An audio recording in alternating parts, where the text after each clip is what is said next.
The Epstein files change everything. And if you've read them, even pieces of them, something inside you's changed. You felt it. It's that uncomfortable feeling you get in your gut that tells you this is real, this happened, and the world you thought you understood just got a lot darker. Now, I know a lot of you have been following this story for years, and for you, these files are confirmation of what you've probably already suspected. But for millions of other Americans, this is brand new. This is the first time they're seeing names, dates, locations, flight logs, and they're realizing that the most powerful people in this country were involved in something that most of us can't even wrap our heads around. No, we're not talking about a political scandal. We're not talking about some controversy. We're talking about the abuse, the trafficking, the torture, and yes, the murder of children by people whose names you know. People who are very powerful in this country. People who shape the culture that your kids grow up in, that my kids grow up in. And here's what makes it even harder to stomach. While the average American is working 50, 60 hours a week just trying to keep the lights on, while you're skipping your vacations, you're cutting back on groceries, stressed out about rent, utilities, etc. These people are living in a completely different world, a world of private islands and private jets with absolute impunity.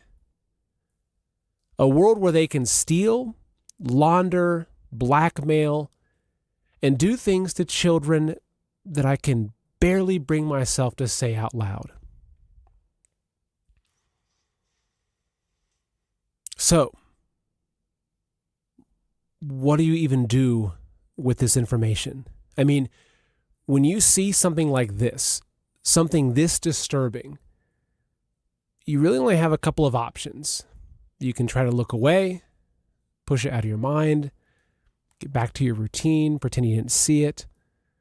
Or you can do what I think most of you watching this are wired to do. You dig in, you start asking questions. But once you start asking questions, you can't stop. Questions like, who did Epstein actually report to? Because this guy was not operating alone. He wasn't the top of the food chain, so who was above him? Why does his name keep showing up next to the Rothschild family? What's that connection? Why do so many famous, powerful, successful people do such horrific things? Like, what would compel someone who has everything to participate in something like that? And here's the one that really gets people, really gets me. Why does Satanism or Luciferianism or whatever you call it, why does that keep showing up over and over again? In the symbols, the rituals, the testimonies of survivors. Why? And then you take a step back and you look at the names on that list and you notice something. These aren't just random, rich, wealthy people. These are people who represent virtually every major institution in our society. Education, media, technology, politics, law, entertainment, banking, every single pillar. So when you look at all that together, all of it, you stop seeing isolated incidents. You start seeing a web, an intricate, coordinated web of corruption and blackmail and control operating at the very top of our society.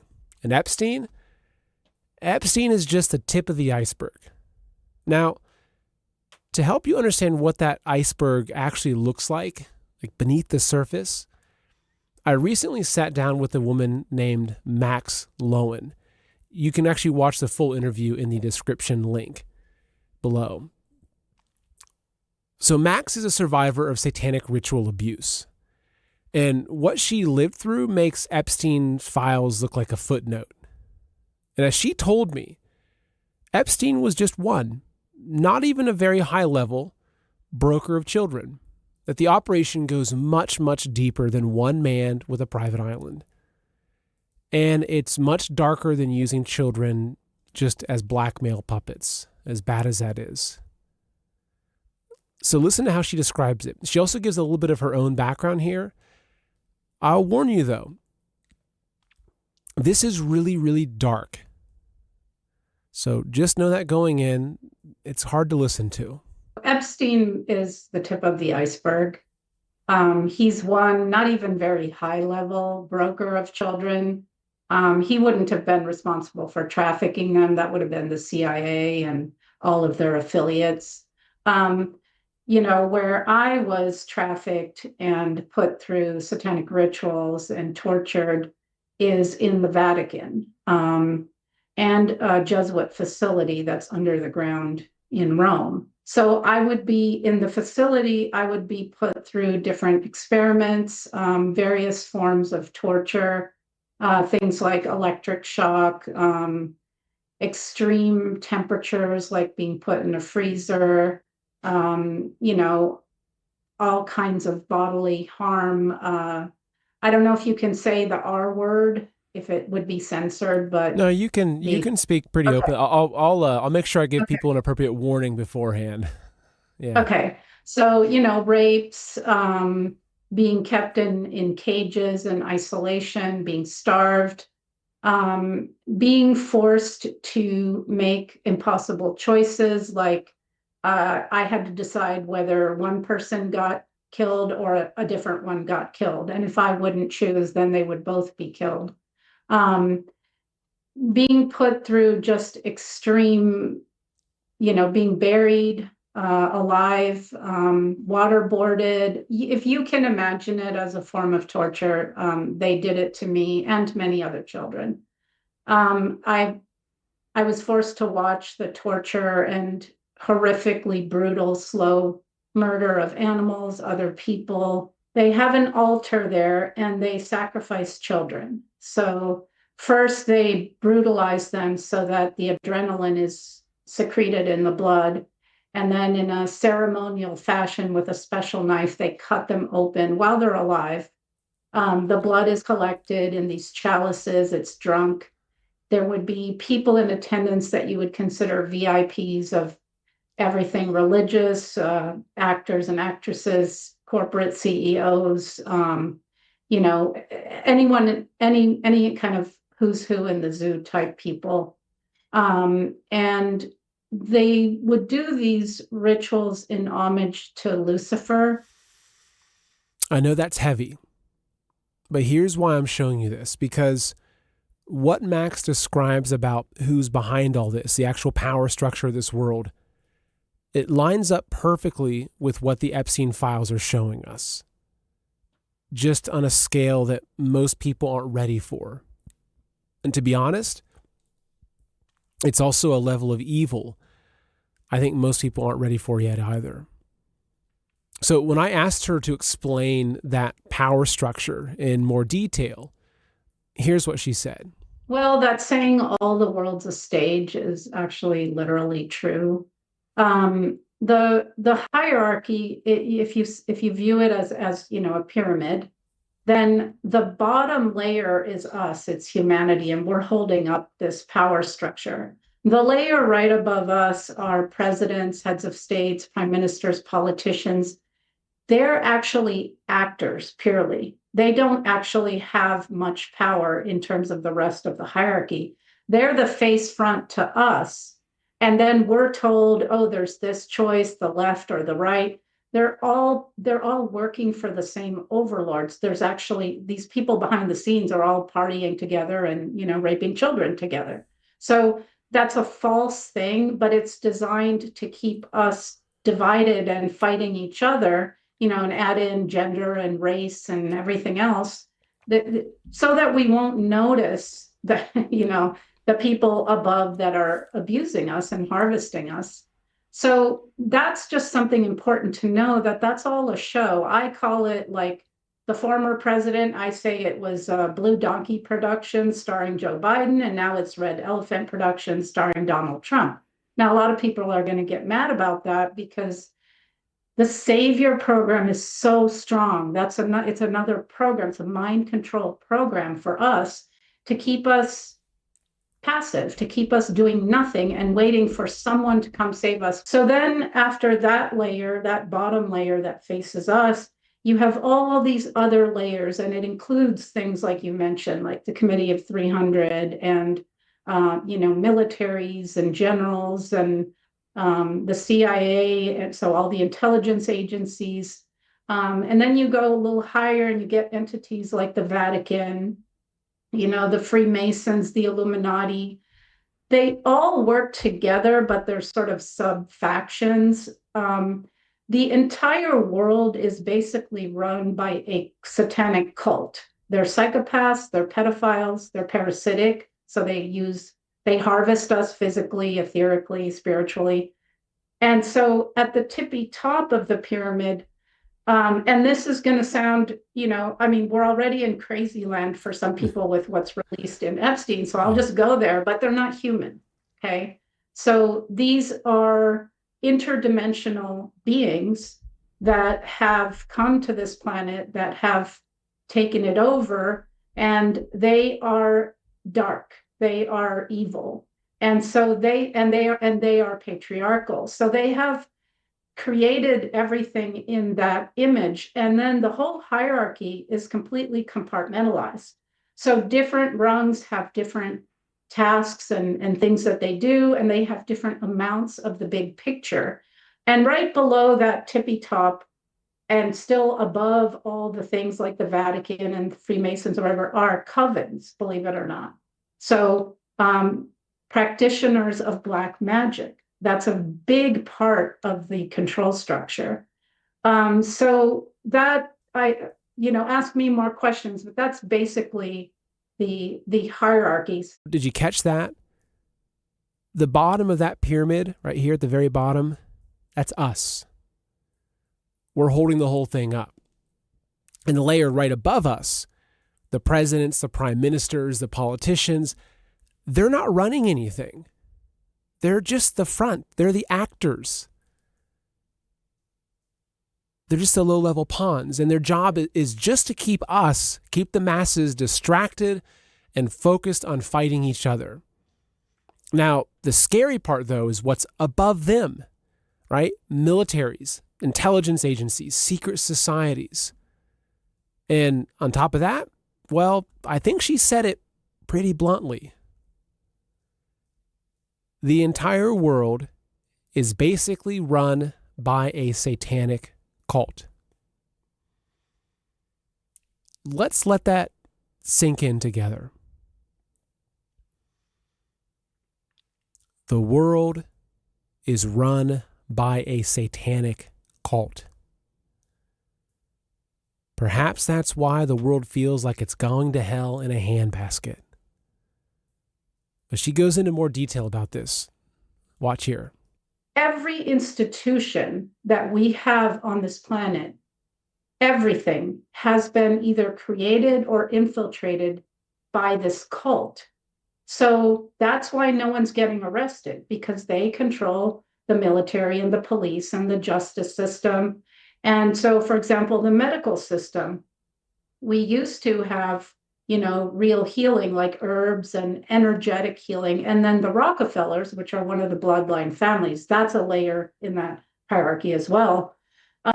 They created the allopathic medical system deliberately to slow poison us and slow kill us, profit off that process, and then shorten our lifespan and kill us prematurely. So that entire system, this is hard for the human to grok because we've been taught to trust these people. We look at them as like our parental figures, benevolent, and they're not. They're actually as a good example, the medical and pharmaceutical system are designed to harm us by its inherent design. See? So, then everyone knows the food is toxic, the water is fluoridated, they spray us with chemtrails. Like, these people, they worship Lucifer, they worship dark demonic entities. They are a death cult. They also need us because they're parasitic. Now, here's where I need you to stay with me. When you take the information from the Epstein files and you extrapolate from it and you piece it all together, and then you hear what Max is saying, which, by the way, is nearly identical to what I've heard from many other survivors just like her, you arrive at a conclusion. And the conclusion is this: the world is run by psychopaths. Not careless people, not misguided people, evil people. People who worship darkness. And as Max said, those people consider us cattle. Let that sink in for a second. I know how that sounds. It sounds almost insane to someone who's hearing it for the first time. But just look at the evidence. Follow the threads. Because when you actually accept just the possibility that this might be true, suddenly everything starts to make a lot of sense. This is why they're poisoning our air, our water, our food. It's not by accident. It's not through negligence. It's by design. This is why the pharmaceutical industry, which is supposed to heal us, is slowly, systematically making us sicker. Max said it plainly. The system is designed to harm us by its inherent design. So this is why Hollywood and the music industry are openly satanic. Like, openly satanic. They're not even hiding it anymore. They don't even feel like they have to. This is why they teach children evolution. We came from monkeys. There's no God. We're just animals. They want you disconnected from the very thing that gives you power. This is why the true history of the human race has been hidden from you, rewritten, buried. Because if you knew the truth about where we came from and who we are, you'd never comply. You start to see it. These people don't just have influence. They control everything. They shape your entire worldview from the day you're born. The schools, the screens, the stories, the systems. As Max said, every institution on this planet has been either created or infiltrated by this cult. That's why no one gets arrested. They control the military, the police, the justice system. Look, they're not going to arrest themselves. And once you see it, though, you can't unsee it. You'll never watch a movie the same way. You'll never listen to the news the same way. You'll never look at a political campaign the same way because you'll see the strings. Now, this next part, it matters more than everything I just said. So we've been told our entire lives, especially here in America, that politics is the answer. If we just elect the right person, everything gets better. That the system works, we just need to use it right. And every 4 years, we fall for it again. The same story, the same promises, the same disappointment, the same blame on the other side. But one of the most powerful tools these people have, it isn't blackmail, it isn't the money, it isn't the secrecy. It's this. It's getting us to fight each other. Think about it. Left versus right, black versus white, straight versus gay, vaxxed versus unvaxxed. Max nailed it in that interview. She said the division left, right, gender, race.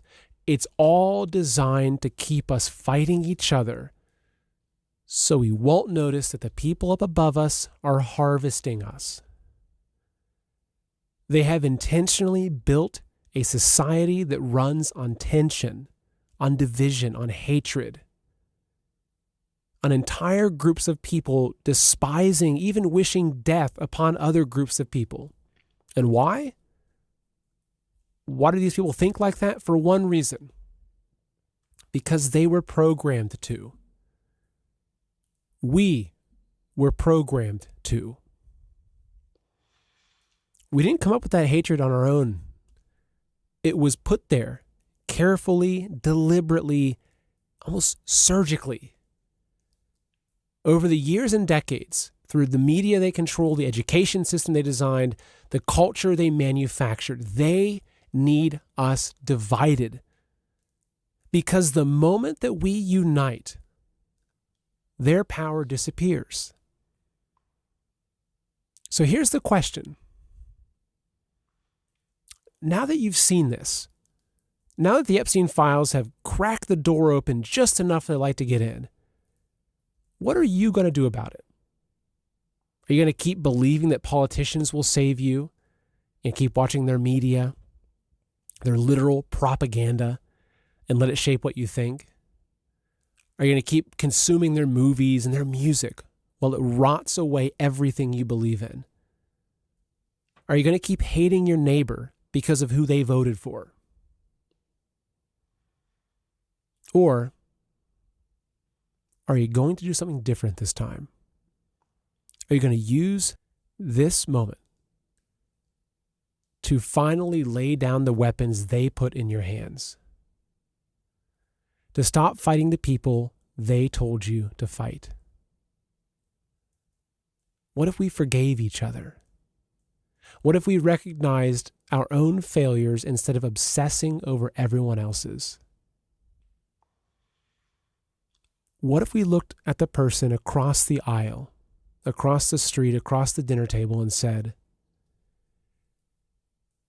"You are not my enemy. You never were." Because here's the truth. You and your neighbor, no matter what they believe, no matter who they voted for, you have more in common with each other than you will ever have in common with the people at the top of that pyramid. And there's one principle, there's just this one principle, I want you to hold on to this, that can unite us. It's this. Our world is being run by an evil cult. And that cult is a far greater enemy than our neighbor will ever be. That's where it starts. Not with a political party, not with an election, with us. Looking at each other and choosing to see a fellow human being instead of an opponent. They want us divided. They need us divided. And as Max reminded us, they need us. We don't need them. We never did. So maybe, just maybe, the most revolutionary thing that you can do right now is to love your neighbor.